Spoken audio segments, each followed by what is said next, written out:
Iran-US negotiations have failed dramatically. The first reason was Israel started bombing Lebanon.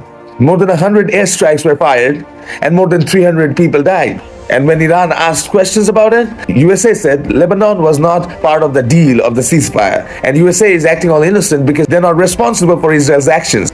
For the negotiations in Islamabad, Iran sent 4 PhD holders. They all studied international laws for years, and they're all doctorates of political sciences and diplomacy. And you know who America sent? Trump's son-in-law, Trump's gold dealer, a general, and a politician. While Trump was watching UFC fights at Miami with Marco Rubio. And since the negotiations have failed, America wants to send naval blockades at Hormuz. And the only person who's profiting from Hormuz right now is China. So it's a threat against China. Trump also threatened to increase the tariffs on China. And also there's a silent chip war going between China and America. So the silent chip war is taking physical form. Experts are saying that Iran war will last more than 3 years. Larry Fink, the CEO of BlackRock, said that there's going to be a big recession soon. And the Iran war will turn traditional market systems into tokenized market systems. Tokenized encrypted market systems, and this will usher a new global financial system. And how they're planning to do that? They're going to increase the prices of oil to up to $200. They're going to increase the price of food and fertilizers to make food, medications, and water. China, USA, and Russia are trying to take control of all these resources and trying to make us all dependent on them so that we turn all our real assets into tokenized money. So if the resources are tanked down, small countries like our country, Bangladesh, we're going to be forced to tokenize all our assets. And you know what? USA is broke. They're in debt, a huge debt of $36 trillion. And last year alone, the debt increased up to $9.2 trillion. So is America going to print more dollars? If they print more dollars, inflation explodes. So are they going to raise taxes? Businesses will collapse if they do that. So the only solution for America is refinancing, taking more loans to pay off the old loans, to pay off the debt by selling treasury bonds. But who's going to buy treasury bonds at 3%? While stock is giving you 10% and crypto is giving you 20% straight up. Tariffs will lead to inflation, inflation will lead to recession, and recession causes the stock market to collapse. So who's benefiting from this? US lawmakers are betting against their economy. They shorted their stocks and bought ETFs that will make billions if there is an economic recession. And if the economy collapses tomorrow, you and I, the commoners, are going to lose money. We're going to lose our jobs. But insiders will make billions out of it. So this entire war situation is profiting the insiders. And the smart people are making money from this disaster. Right after the Epstein files got leaked, we've been focusing on conspiracy theories and how they worship the devil and this and that, how they're all Illuminati, Freemasons, and the Rockefeller, Rothschild, the two horns of the devil. But let me tell you something.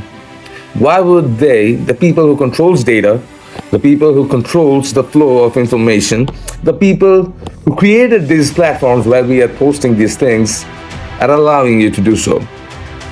Why would you allow your scandal to be leaked? Why would you allow people to talk shit on you? Well, the old system is collapsing and the new system is emerging. And the world will experience a shift of power, global dominance. Let me explain you the entire story, right?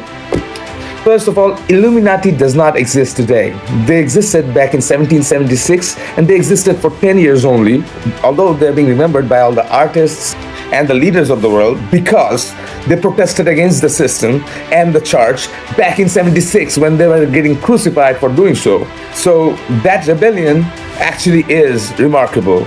And there's no devil worshipping going on. That was just awakening going on. Freemasons exist today. Freemasons is a network of power where the members are the elites of the world. And they don't all work together. They're just part of the same community. They're not planning the end of the world, but probably they're just having a cup of coffee and discussing about how to manage the world. The Rockefeller family built a fortune from Standard Oil. They built an oil empire. The Rothschild introduced the modern banking system, and they're the biggest independent advisors for nations, governments, companies, defense contractors, and asset managers. They advise both the rivals. So let's say there's a war between India and Pakistan. They advised both. And they advise all the competing companies claiming to keep their secrets safe. And both the Rockefeller and the Rothschilds influenced nations, their policies, and their industries. So they shaped entire nations. But power is not held by families alone. They need financial arteries. They need banks. JP Morgan Chase is the financial bloodstream of the entire global economy. They control where the money will go and where the money will flow. And who has all the money? Well, Larry Fink. He manages trillions of dollars all across the world. Asset managers like BlackRock, Vanguard, and State Street, they're in a closed loop. BlackRock is the biggest investor of Vanguard and State Street, and Vanguard and State Street are the biggest investors of BlackRock. They hold major shares of the Magnificent Seven tech giants: Google, Meta, Tesla, Microsoft, Nvidia, Amazon, and Apple. And they also own major shares of the Fortune 500 companies of America. So we have covered the financial dynasties, the biggest banking system, and the biggest asset managers. And now we have the seven magnificent tech giants. So they're the brains of the world, the brains of power. They provide the infrastructure of power. Apple controls the entire technological ecosystem. Microsoft controls the enterprise and the cloud. Amazon controls the logistics and servers.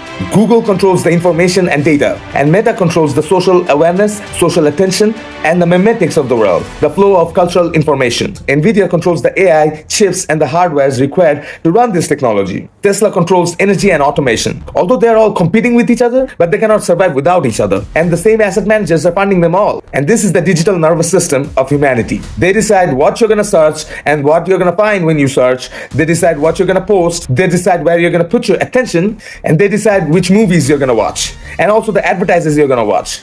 So Freemasons is an elite network. Rockefeller and Rothschild are the financial dynasties. BlackRock, Vanguard, and State Street are the financial superstructures. JP Morgan is the banking arteries. And the seven big tech are the corporate giants. Not a single hierarchy or command chain like the people has mistaken, but a web of influence network. The same investors fund the governments, defense contractors, and the big techs. BlackRock, Vanguard, and State Street. And who advises them? Of course, Rothschild. Asset managers direct capital, places investments, signals which sectors of the market will grow, which companies will dominate, and which companies will fall. And since they hold the major shares, their votes are the most powerful votes in every board meeting of the corporates. And they're the ones influencing the corporate policies and guiding the strategies. And the seven tech giants controls the algorithm, the data, the information, influence, attention, perception, and narratives. They control what gets viral. They dominate even the topics of our conversations. And together, these corporations, they lobby our governments, funds our campaigns, our policies, and lawmakers. So they're not directly controlling anyone, but wealth amplifies their voice. So what are they fighting for? Media frames beliefs and perceptions that shapes our reality. They give entire populations a narrative, a belief system, and shapes their behavior and choices and decisions. So this is a feedback loop we are all in. It's a mechanism of social engineering with cultural information. And the mechanism involves virality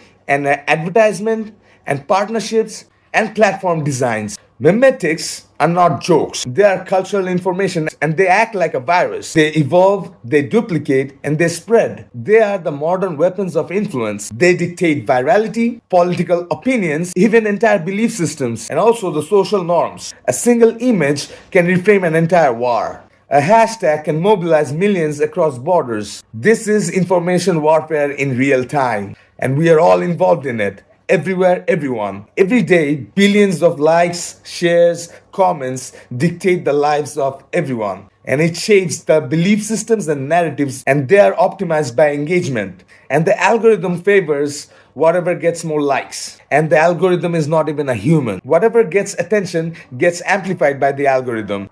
And regular people are the warriors of this war. It's not a physical war, it's a war of computation, information, narrative, ideologies, energy, technology, AI, robotics, and strategic minerals. So it's a hybrid war. So the war is fought over information, and we are all warriors in this war. It's not a physical war, it's a war of computation, information, narrative, ideologies, energy, technology, AI, robotics, and strategic minerals. So it's a hybrid war. We're in an everything bubble right now. Rising stocks, real estate, crypto, real-life commodities, creating an illusion where value is infinite. We can just keep on printing money, right? Markets are over-leveraged and valuations are disconnected from fundamentals. Confidence is the only thing that holds the entire system together.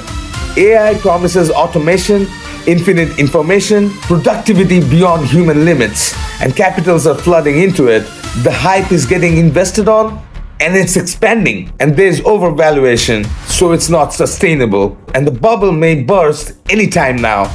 And it's gonna be worse than the dot-com bubble. Cryptocurrency is decentralizing and tokenizing real-life assets. Codes and verification is replacing trust on other people, on the word of mouth.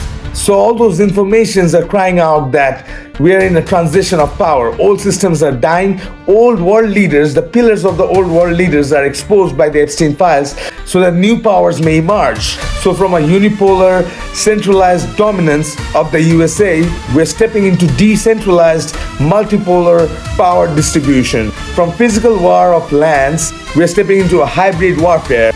So what does the future hold for us? What's gonna happen to us, the commoners? I'll leave you all with that one question.